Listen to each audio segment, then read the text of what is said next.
Bonjour à toutes et à tous. Aujourd'hui, nous allons vous présenter la fonction SHA3 ainsi que son utilisation avec Salt. Tout d'abord, nous allons vous présenter un rapide historique des fonctions SHA, puis nous vous présenterons la fonction SHA3 plus en détail. Enfin, nous vous expliquerons pourquoi l'utilisation de Salt est nécessaire avec les fonctions SHA. Pour en venir au rapide historique, les premières fonctions SHA ont été pensées pour être des Federal Information Processing Standards par l'État des États-Unis d'Amérique, et il était destiné aux agences gouvernementales non militaires et aux entrepreneurs gouvernementaux. Le but de ces standards était de standardiser les processus de traitement de données et d'assurer la sûreté de ces processus. Le premier processus SHA créé était SHA-0 en 1993 et était inspiré des fonctions MD4 et MD5. Il avait une empreinte de 160 bits, mais présentait néanmoins des risques de collision. C'est-à-dire que si deux données identiques étaient fournies en entrée de cette fonction, deux données identiques sortaient de cette fonction, ce qui permettait de réaliser des attaques sur les bases de données utilisant ce processus. La fonction SHA1 en 1985 présentait certaines réparations effectuées sur la fonction SHA0, mais présentait également une empreinte de 160 bits et conservait les risques de collision présents sur le processus SHA0. Le processus SHA2, arrivant en 2002, réduisait ces risques de collision grâce à des empreintes plus grandes avec ses sous-processus SHA 224, 256, 384 et 512, fournissant respectivement des empreintes de 224, 556, 384 et 512 bits, mais ce processus, ayant hérité des faiblesses de ses prédécesseurs, est maintenant proche de l'obsolescence avec le progrès technologique. C'est en 2012 qu'il a été décidé que la fonction keccak remplacerait SHA2, car cette fonction est basée sur un principe d'encodage différent. Alors, la fonction SHA-3. La fonction SHA-3 peut sortir différents types de sorties, comme ses prédécessrices. Elles peuvent être de 256 bits, 512, mais d'autres valeurs comme 224 ou 384. Euh, Par contre, en entrée, cette fonction peut prendre un nombre infini de bits, mais la fonction qu'elle utilise en interne, elle ne peut prendre exactement 1600 bits. Du coup, pour réaliser l'opération, nous devons diviser notre message encodé en blocs de 1600 bits. Si la somme totale ne fait pas exactement 1600 bits fois en nombre entier, on rajoute au dernier bloc des zéros afin de combler les vides. Tout d'abord, cette fonction se base sur une autre fonction. Ici, nous allons l'appeler f. Et nous allons gérer dans la première phase, la phase d'absorption, les données bloc par bloc. Tout d'abord, nous commençons comme ceci, avec des blocs vides, avec une entrée vide, que nous allons XORer avec le premier bloc. Le premier bloc ne fait pas exactement 1600 bits en entrée. Il fait pour la version sortant du 256 bits, il fait, comme précisé précédemment, il fait faire 1088, mais pour les autres versions, respectivement, il va faire du 1152, comme je l'ai dit, 1088, 832 ou 536 bits, suivant si on prend de 156, 512, etc. en entrée.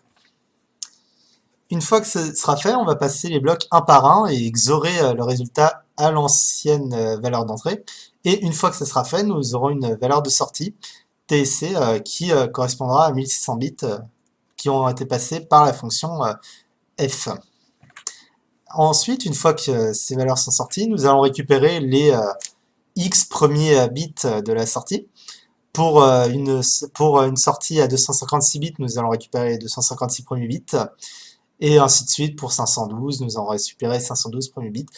Et vu que nous avons une sortie de 1600 bits, excuse-moi, nous pouvons récupérer toutes les sorties possibles, sachant que le maximum est 512 bits. Alors cette fonction f, qu'est-ce que c'est? Tout d'abord, cette fonction est subdivisée en 5 sous-fonctions et elles vont être exécutées 24 fois. Ensuite, pourquoi 1600, 1600 bits en entrée? Eh ben, c'est parce que à l'intérieur de ces fonctions, nous allons traiter les données comme un pavé de taille 5 par 5 par 64. La fonction en elle-même qui s'appelle kekak peut prendre configurer différentes valeurs, mais pour celle utilisée par SHA-3, à l'intérieur, nous pouvons seulement utiliser la version utilisant 1600 bits. D'autres versions utilisant moins de bits en entrée peuvent être utilisées, mais celles-ci ne correspondent pas à SHA-3. So now we're going to be talking about salt. Not the salt we use in kitchen, but the salt in cryptography. The salt in cryptography is the expression that refers to adding random data to the input of a hash function guaranteed a unique output. The hash, even when the inputs are the same, consequently the unique hash produced by adding the salt can protect us against different attack vectors, such as hash table attacks, while slowing down dictionary and brute force offline attack. How would we protect ourselves from this attack? To start, the attacker could try a dictionary attack using pre-arranged listing of words such as entries from the English dictionary, French dictionary, or any type of dictionary. While, with their computed hash, for the attacker easily compares the hash from the stolen passwords table with every hash on the list. If a match is found, the password can be deduced. The brute force attack is the fact that trying to guess credentials with no context using random strings, commonly used passwords or patterns or dictionaries from common phrases. Brute force attacks succeed if users chooses a simple guessable password, or it lacks context or data from previous breaches, and so the login success rate is so much lower. However, there are limitations in the protection that a salt can provide. If the attacker is hitting online with servers with a credential stuffing attack, a subset of the brute force attack category salts won't help at all, because the legitimate server is doing the salting plus hashing for you.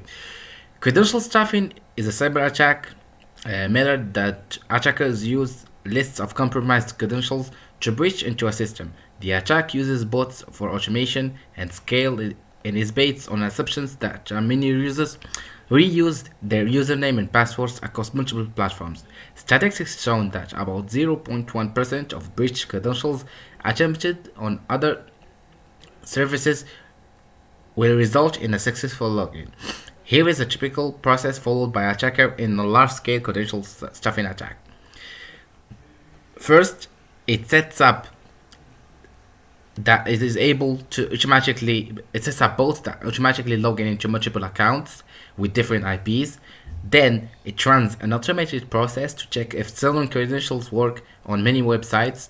Then it monitors for successful logins and obtains personally identifiable information, credit cards, or other valuable data that can use to breach your personal information.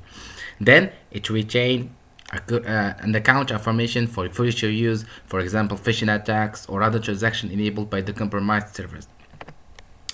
To conclude, a cryptographic salt is made of random bits added to each password instance before its hashing.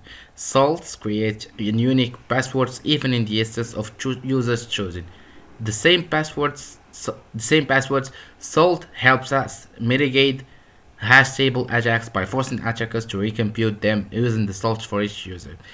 Creating a cryptographically strong random data to use as salts is very complex, and is a job better left to leading by security solutions and providers. We usually use Spring Security or other framework that specialize in the security to help us get a better protection for our passwords. Thank you for listening.